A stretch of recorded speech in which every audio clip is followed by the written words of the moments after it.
বেশ কাহিনী হয়েছে যে এই হচ্ছে ইঞ্জিন অয়েল, প্রায় হচ্ছে যে 1800 কিলোমিটার রাইড করছি। রাইড করার পর ইঞ্জিনের কালারটা কিন্তু একবারেই, হ্যাঁ বুঝতেছেন যে লং রাইডে রাইড করছি।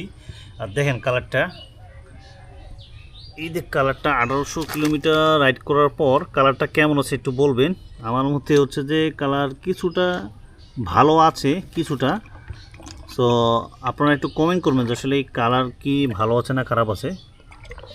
আমার মতে ইঞ্জিনের যতটুকু মানে হচ্ছে 1000 থেকে 1800 কিলো রাইড করা এটা ভালো না, মানে 1000-এর মধ্যেই হচ্ছে সবচেয়ে রাইড করা ভালো।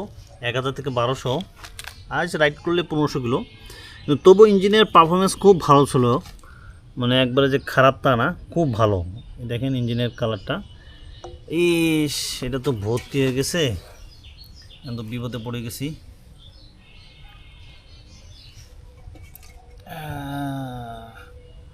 অবস্থা খারাপ।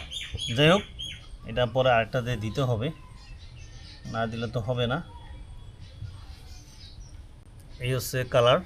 তো সবাই ভালো থাকবেন, আর কেউ এত মানে কিলোর পর চেঞ্জ করবেন না, মানে হাইস 1500 কিলো পর্যন্ত চালাবেন মিনারেলটা দিয়া। মানে যদি চেঞ্জ না করেন সেক্ষেত্রে হাইস হচ্ছে 1200 থেকে 1300 1400 1500 কিলো পর চেঞ্জ করলে, 1500-র মধ্যে চেঞ্জ করলে বেটার আমার মতে। আর আমি একটু বেশি রাইড করছি, সময় পাইনি। তো সবাই ভালো থাকবেন, সুস্থ থাকবেন, আল্লাহ হাফেজ।